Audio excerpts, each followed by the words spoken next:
Gente, na reta final de Vale Tudo, a Globo prepara uma operação sigilosa nos bastidores.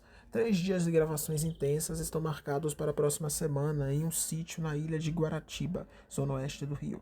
Serão 28 cenas secretas que só devem ir ao ar em setembro e que revelam o maior segredo de Odete, o paradeiro de Leonardo Guilherme Magon, filho que ela declarou morto. O nível de sigilo impressiona. Apenas Deborah Brock, Guilherme Magon e Samantha Jones, que faz a Ana Clara, tiveram acesso ao roteiro completo, Carla Bittencourt.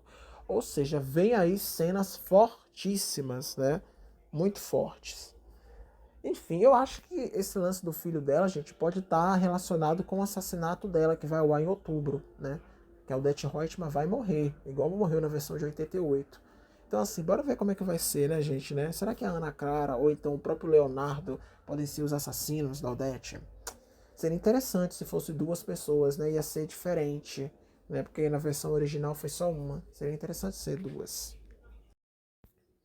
Gente, na Globo a expectativa é que os números de Vale Tudo subam ainda mais com a chegada da reta final, especialmente quando Odete Roitman, vida por Deborah Brock, for morta, Folha. Bem, inclusive ontem, né, dia 8 de agosto para o dia 9 de agosto, era por volta de umas 2 e pouca da manhã, 3 e pouca da manhã, eu e minha mãe a gente tava indo dormir, conversando sobre a novela, né, a gente fazendo teorias, né, ai, quem vai ser o assassinato, né, desculpa, quem vai ser o assassino de Odete Roitman? Quem pode ser, quem não pode não ser? Ou seja, um negócio que vai acontecer só daqui 2 meses, que eu e minha mãe já estamos teorizando. Então imagina quando tiver realmente acontecido. Eu acho que a audiência da novela vai subir sim, talvez bique aí uns 26, 27 pontos, porque realmente é uma pergunta clássica, né? Quem matou Odete Roitman? E agora a gente vai ter de novo isso, né? Uma geração inteira vai viver isso, claro que de uma outra forma e sem o mesmo impacto da versão de 88, mas a gente vai viver isso de novo. E bora ver aí quem que a Globo vai colocar, né? Eu aposto, gente, que pode ser ou algum dos amantes da Odete, ou a Heleninha, ou possa ser o Leonardo junto com a Ana Clara, ou a Ana Clara, ou então a gente estava até teorizando, né, que a Ana Clara falou que a avó dela morreu, não mostrou o corpo. E eu já falei isso aqui várias vezes, né? Quando você não mostra o corpo numa novela ou num filme, é porque aquele personagem está vivo. Tenha certeza, Watson. Certeza. Certeza, Watson. Se você assistir um filme de terror, o personagem mata, corta, faz miséria com qualquer pessoa, mas um personagem específico, ele não aparece o corpo, corta a cena de morte do personagem, há grandes chances dele estar vivo. Possa ser que ele esteja morto? Possa também. Não estou dizendo que, ai. Enfim, Sexta-feira 13, por exemplo, se você for assistir, tem um monte de cena lá que o Jason só pega o negócio, faz assim, a pessoa aparece morta depois. Mas aí é porque as cenas foram cortadas pela MPAA. Mas, tirando Sexta-feira 13, geralmente é porque a pessoa realmente morreu, né? De forma planejada para poder voltar depois e se revelar um dos assassinos, ou então que tá vivo. Eu acho que o Tony Ramos não morreu em Dona de Mim, eu já falei isso aqui, e eu acho que ele vai voltar. Enfim. Gente, o remake de Vale Tudo conseguiu se livrar da incômoda marca de segunda pior audiência da faixa das 9, com média geral de 22,2 pontos. Superou Um Lugar ao Sol, com 22,1, e deixou Mania de Você, com 21,1, isolada na lanterna. Eu acho que Mania de Você vai ser durante muito tempo, porque eu acho que a Globo em algum momento vai fazer alguma novela que também derrape, mas eu acho que Mania de Você vai deixar a Globo durante muito tempo com essa marca, né, de pior audiência da história da faixa das 9. Depois de um início tímido, a trama de Manuela Dias engatou, e uma reação promete crescer ainda mais com a morte de Odete. Folha. Eu não acho que Vale Tudo vai fechar com 23 pontos de média, não. Mas talvez feche com 22,6, 22,8. O que é bom, né? Mostra que teve um crescimento ali, teve, de certa forma, um resgate de uma audiência perdida, né? Eu acho que Vale Tudo se tivesse... Ontem eu assisti a novela, foi um capítulo forte, né, Watson? Né? A Odete Roitman falando com a Ana Clara, que ela que vai cuidar agora do Leonardo, né, o filho da Odete que ficou paraplégico, que ela esconde de todo mundo. E assim, eu assistindo com a minha mãe, e eu fiquei chocado com as falas da Odete Roitman, e eu pensei assim, poxa, imagina se a Odete já tivesse sido assim desde o início, né? Eu fico imaginando, Watson, eu escrevendo a Odete Roitman. Aí o Watson, eu tenho certeza que ele pensa, misericórdia, essa novela ia dar 30 pontos, fã. Ia dar mesmo, gente, que eu ia botar a Odete pra... A Odete só não ia assassinar. Mas tirando isso, eu ia botar a Odete pra vocês não aguentarem a cara da Deborah Brock. De tanto nojo que vocês iam ter dessa cara dessa mulher, né? Porque assim, a Odete, ela fala coisas absurdas com uma sutileza que só quem assiste essa novela sabe, né? Ontem, a minha mãe se arrupiou toda, minha mãe ficou revoltada quando ela falou pro filho, aparece, a Ana Clara pega o Léo, né? Que o Léo ficou paraplégico, né? É, enfim, Watson, né? Ele não se movimenta, nem nada, né? Ficou assim, todo torto. E a Odete Roitman olhando pra ele, falando isso aí, ela não fala nem que é o filho dela. Aí ela fala assim, teve um momento que ela falou, né, que ela acredita que isso aí, que é o filho dela, não vai durar por muito tempo. Eu falando assim, vocês já sentem o peso. Agora imagine com a atuação de Deborah Brock falando isso, Vats. É uma cena assim que você sente nojo. Como uma mãe tem coragem de falar isso daí não vai durar por muito tempo. Tipo, dizendo que o filho dela que tem esse problema vai morrer. Eu não sei o que mais me choca. Eu não sei se é ela falando que o filho vai morrer, se ela falar isso aí. Aí minha mãe, misericórdia, minha mãe ficou revoltada assistindo. Porque é muita frieza, né? A gente tá falando de um outro ser humano. Um ser humano que ficou com sequelas de um acidente de carro. Enfim, né?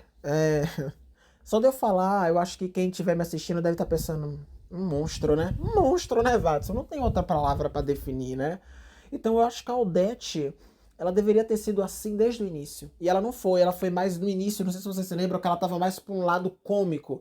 E a Odete não tem que ser cômica. A Odete tem que ser Odete. A Odete tem que ser aquela pessoa rica que fala um monte de absurdo, sabendo que não vai ser presa, que não vai ser condenada, que vai sair impune de tudo, que acha que o dinheiro compra tudo.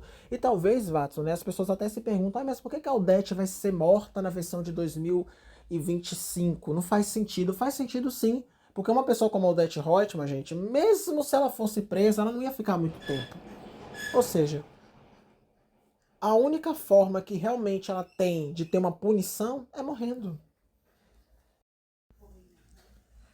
Olha só, gente, Manuela Dias, autora de Vale Tudo, diz que ignora críticas e disparou. Não entro mais em rede social. Também, né, filha? Quando tu entra, tu deve ver que tu é cancelado, a galera fala mal, enfim.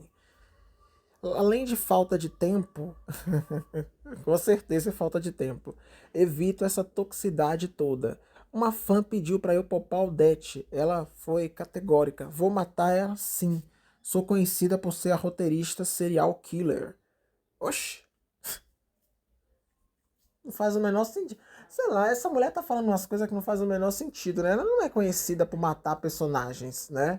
Ela não é. Tem outros autores que são, né, mais conhecidos por matar personagens, de não ter piedade, de realmente, se precisar matar, mata e tudo mais. Ela não, ela tá se botando numa posição que ela não tá. Na verdade, ela não tá vendo as críticas na internet porque ela tá vendo que ela tá sendo cancelada, né? Ela tá vendo que ela tá fazendo um péssimo trabalho. Particularmente, não acho que o trabalho em si todo seja ruim, mas boa parte dele é. E ela não gostou. Você acha isso, fã? Eu não acho não, Vats, eu tenho certeza. Ela não tá fazendo um bom trabalho, né? Ela não tá fazendo um trabalho ruim, mas ela também não tá fazendo um bom trabalho. Vale Tudo, gente, é uma novela fortíssima. Qualquer pessoa assistindo a versão de 88 e tendo a responsabilidade de fazer um remake, sabe muito bem o caminho que tem que ir, sabe? Aí se ela não tá vendo as críticas, e se as críticas... É porque eu acho isso muito engraçado, né? Até a própria autora de Dona de Mim também tava vindo com esse negócio. Ai, eu não tô olhando as críticas na rede social. Vocês são muito espertinhas. Porque quando vocês estão sendo aplaudidas, aí vocês elogiam a rede social, as pessoas. Ai, eu olho mesmo o que as pessoas estão falando. Agora, quando vocês são criticadas, aí vocês vêm com esse papo que a internet é tóxica, que vocês estão criticando a novela à toa. Ninguém critica a novela à toa. Só as pessoas estão falando. Eu acredito muito nisso, gente. Quando muitas pessoas apontam um erro específico, é porque aquele erro existe. ou é porque é implicância. De duas uma. Sabe? De duas uma. Quando as pessoas apontam muito o dedo para uma coisa, é porque ou aquilo tá sofrendo uma injustiça, tá aí um hate em massa ali, ou porque aquilo realmente tem alguma coisa que não tá indo bem. E vale tudo, gente. Tá muito ruim o texto, tá apressado, tá muito rápido. Então, minha filha, se você fosse mais esperta e de certa forma também um pouco mais, como é que eu posso dizer, empática, você entenderia o motivo do público estar reclamando.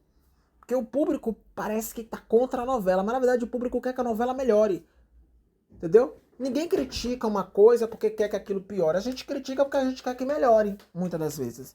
Né? Se eu chegar, por exemplo, aqui e falar, gente, a Ariana tá fazendo um péssimo trabalho naquela era, eu não tô criticando a Ariana à toa, eu tô falando, Ariana, melhore isso aqui, trabalhe mais isso aqui, não largue isso aqui, entendeu? Há uma diferença, Watson, de você ficar criticando, sabe, enchendo o saco, não. Muitas das vezes os críticos, eles apontam o que precisa melhorar. Mas só que esses autores, eles têm um ego que é assim. Quando elogia, a internet é maravilhosa. Vá criticar pra você ver, a internet é tóxica, as pessoas são isso, as pessoas são aquilo. Uns papinhos de gente besta, sabe? Tipo, minha filha, abaixa o seu tom, desce do salto. Você é um ser humano, você está errando. Você está fazendo um trabalho que não é ruim, mas como eu falei também, não é bom.